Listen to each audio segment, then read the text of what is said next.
résultats hyper intéressants, puisque on a montré que chez des sujets qui sont sensibles, notamment à faire les formes graves, la forme grave, le neuropaludisme, quand on est perturbé le microbiote, en fait, ces sujets devenaient plus résistants. Entre autres, ils ne développaient pas le neuropaludisme et ils survivaient à l'infection. Bonjour et bienvenue dans ce nouveau 10 minutes de PrEV, les capsules des printemps de la PrEV qui vous informent pour mieux agir. 10 comme les 10 minutes que nous consacrons à parler d'un sujet en particulier. Et 10, c'est aussi un clin d'œil aux dizaines de maladies infectieuses influencées par notre environnement. Pollution de l'air, pollution de l'eau, pollution des sols, réchauffement climatique. Autant de facteurs qui impactent directement notre santé selon l'Organisation mondiale de la santé dans ses rapports. Et aujourd'hui, nous allons accueillir Inès Leleu qui est chercheuse et qui va nous parler des interactions entre l'environnement et les maladies tropicales comme le paludisme par exemple.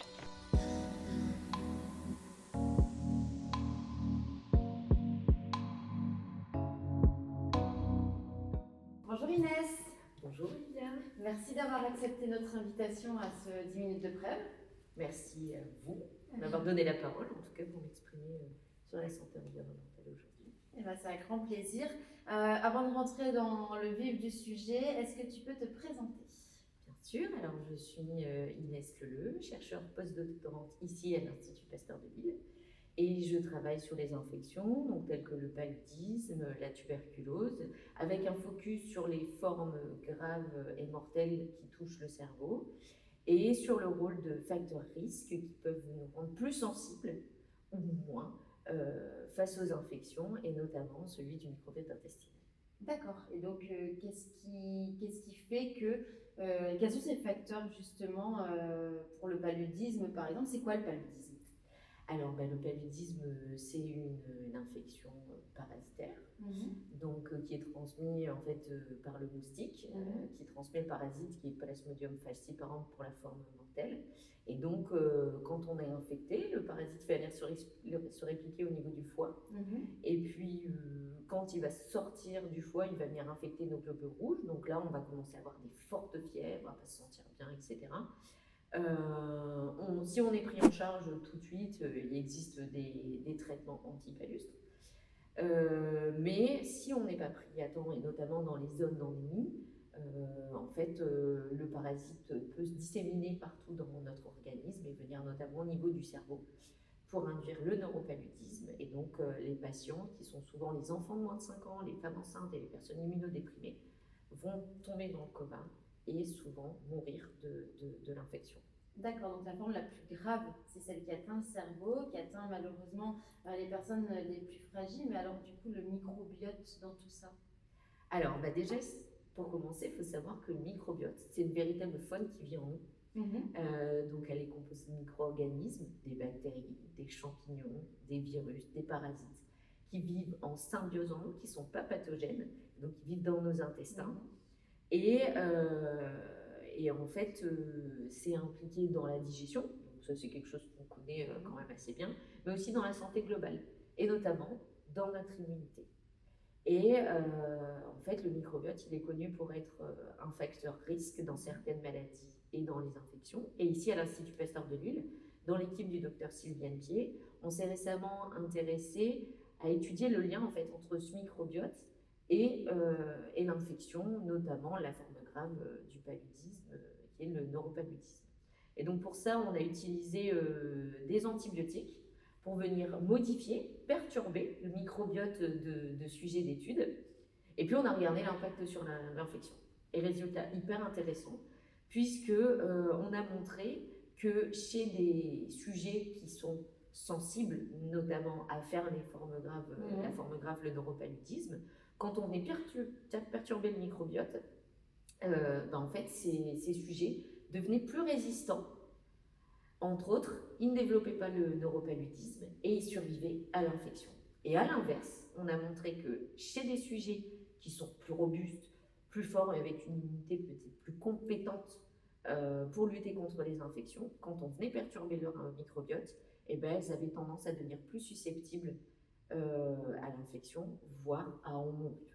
Et c'est ainsi qu'on fait le lien entre donc, le microbiote et le cerveau. Exactement, et notamment on a mis en évidence en fait le rôle de petites molécules qui s'appellent des acides gras, et en fait qui viennent communiquer dans l'axe intestin-cerveau. Il faut savoir aussi que notre intestin, c'est notre deuxième cerveau, et donc qui était produit au niveau de l'intestin, au niveau local, qui partait dans la circulation sanguine, qui venait au niveau du cerveau, et qui venait notamment réguler la neuroinflammation. Et donc, en réduisant cette neuroinflammation, les patients, les sujets infectés, étaient du coup plus résistants face à l'infection. Tout ça, c'est super intéressant, mais alors du coup, quel est le lien avec l'environnement? Eh ben, le lien, c'est d'abord le réchauffement climatique, qui a un effet vraiment néfaste en fait, sur l'environnement, et donc sur la transmission des moustiques, qui sont en fait les vecteurs, je parle des moustiques, hein, mais des vecteurs en général en fait, de maladies. Et donc en fait, ce réchauffement climatique va faire que des zones qui étaient peut-être plus tempérées vont devenir de plus en plus chaudes, de plus en plus tropicales, et va devenir donc propice à la prolifération des moustiques. C'est un petit peu ce qu'on observe depuis quelques années. Et donc, ce qu'on va avoir, c'est qu'on va avoir une recrudescence de la prolifération des moustiques dans les zones qui sont déjà endémiques pour les maladies. Par exemple, on sait que depuis 2015, le paludisme ne recule plus dans ces zones d'endémie. D'accord. Et que depuis 2020, on a une augmentation de la mortalité. D'accord. On a eu en 2020 une augmentation quand même importante. Alors, il y a eu l'impact du Covid, mais c'est aussi dû à ces moustiques-là. Et puis, une autre conséquence qui est alors dévastatrice, c'est qu'en fait, on va avoir des zones où on n'avait pas de microbes qui ne circulaient pas ou qui circulaient plus, puisqu'il y a quand même eu des campagnes très importantes, notamment dans les années 1850-1900, pour protéger les populations face, par exemple, au paludisme. Et en fait, dans ces zones-là, on va voir de nouveau des cas qui vont être des cas en fait locaux de développement de la maladie, et non plus des cas d'importation de gens qui vont voyager, qui attrapent la maladie ailleurs et qui reviennent avec. Et ça, c'est vraiment catastrophique, puisque on se retrouve avec des populations qui sont pas prêtes, qui sont pas éduquées en fait à tout ça, et qui sont pas prêtes pour se défendre, avec une immunité qui est pas robuste face à ces infections. Et ça, c'est vraiment dévastateur. C'est clair, et c'est des populations qui sont plus vulnérables en plus, qui sont moins éduquées, comme tu disais, justement, à la santé, à la prévention, et qui vont être peut-être plus facilement sujets à développer des formes graves de cette maladie. Oui, alors déjà aussi, en 2022, il y a des chercheurs, enfin des scientifiques qui ont montré qu'on avait aussi des épidémies de certaines maladies qui revenaient de manière récurrente, notamment des épidémies de dengue qui ont été observées en Guyane, en Martinique, le paludisme qui commence à atteindre le Maghreb, et aussi, par exemple, la maladie de Lyme au niveau des États-Unis, en fait. Et donc, ça, c'est vraiment catastrophique. Et donc, au niveau de ces populations qui ne sont pas prêtes, c'est dû aussi au fait que les populations cibles, elles viennent de zones qui sont pauvres. Ces maladies, elles touchent principalement l'Afrique subsaharienne, l'Amérique du Sud, quelques pays dans l'Asie comme l'Inde, qui sont des pays pauvres. Et donc, on se retrouve avec des personnes sensibles qui sont les enfants de moins de 5 ans, parce qu'ils ont une immunité qui n'est pas encore compétente, des jeunes enfants et des jeunes adultes, parce que leur immunité est plus faible suite à de la ou de la dénutrition. Ça, c'est vraiment catastrophique. On s'est rendu compte que vraiment, le fait qu'ils étaient dénutris, ils sont vraiment beaucoup plus sensibles aux infections. Et puis aussi, ce qui est dévastateur, c'est que ces populations cibles, dans ces zones d'endémie-là, elles ne sont pas sensibles face à une infection, mais c'est aussi des foyers de mortalité de plusieurs infections. Le paludisme, la tuberculose, le VIH, c'est toujours ces mêmes populations. Mais il ne faut pas croire qu'ici, parce qu'on est en zone tempérée, on est plus résistant face aux infections.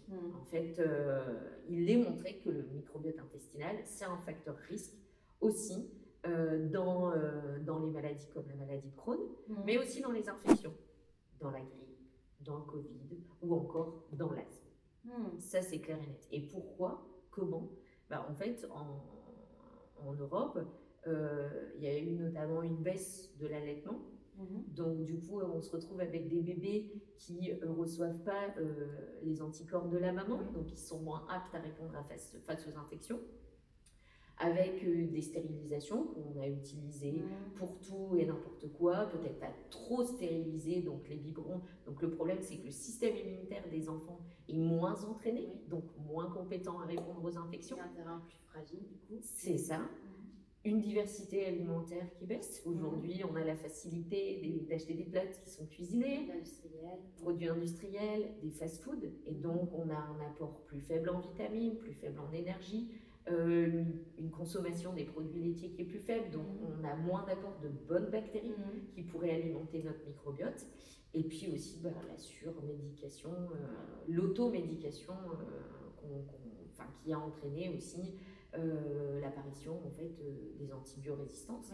Et donc on se retrouve aujourd'hui avec des adultes ou des jeunes adultes qui ont du coup un microbiote en mauvaise santé, qui est moins entraîné à répondre aux infections et donc qui sont plus sensibles dès que, on l'a bien vu avec la pandémie du Covid, on s'est retrouvé avec des gens qu'on connaissait tous, plus ou moins jeunes, qui ont été infectés. Et puis, en fait, tout ça va faire aussi que les mamans, qui quand elles accouchent, elles transmettent leur microbiote intestinal à leur bébé. Et donc, en fait, elles vont transmettre des microbiotes qui sont en mauvais état. Donc, on se retrouve avec des bébés qui sont à leur tour avec des microbiotes en mauvaise santé. Et donc qui sont plus sensibles aussi à l'infection. Et en fait, on est dans une spirale infernale avec un serpent qui se mord la queue et donc des microbiotes qui sont en mauvaise santé et qu'on ne peut plus soigner dû à l'utilisation de médicaments qui ne sont pas forcément bien développés et en tout cas bien cibles pour les traiter. Et comment on pourrait justement inverser cette tendance? Et au lieu d'avoir un serpent qui se mord la queue, peut-être créer un cercle vertueux en végétalisant plus les assiettes. Comment faire pour avoir un meilleur microbiote aujourd'hui? Déjà, la chose primordiale, c'est d'éduquer les populations.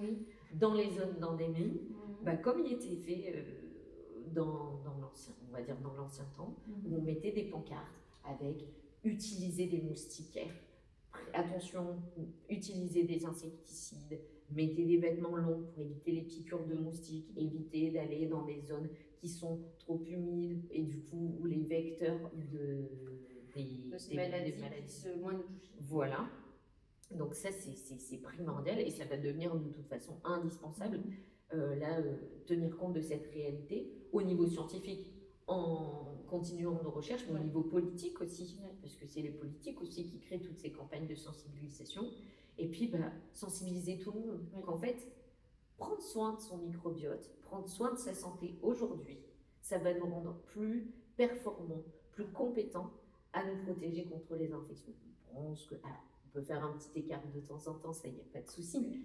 Mais avoir des apports nutritionnels qui sont constants, essayer de se cuisiner un petit peu plus, manger des légumes, manger... privilégier les circuits courts, manger bio, plus riche en fibres. C'est ça, et manger bien surtout, manger équilibré, sain et de manière continue. Pas se dire, une fois par semaine, je vais manger ça. Non, c'est important de prendre soin de soi. Et en fait, c'est ça qui va nous permettre de vivre mieux, plus longtemps et en bonne santé. D'accord, c'est hyper intéressant. On en revient complètement un peu au concept wellness.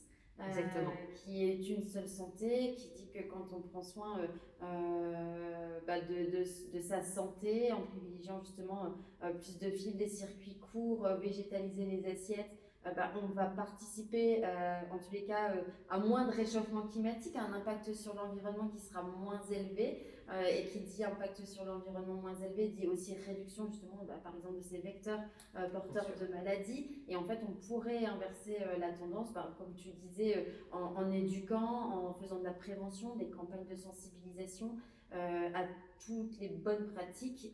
Donc on voit bien le trait d'union entre la recherche et la prévention, parce qu'il faut continuer des travaux de recherche, parce que c'est grâce aussi à tes travaux de recherche qu'on arrive à voir l'impact du microbiote, pour améliorer son microbiote, ça va être aussi de la prévention. Donc on a toute cette prévention qui vient au service de la recherche et la recherche qui vient au service de la prévention.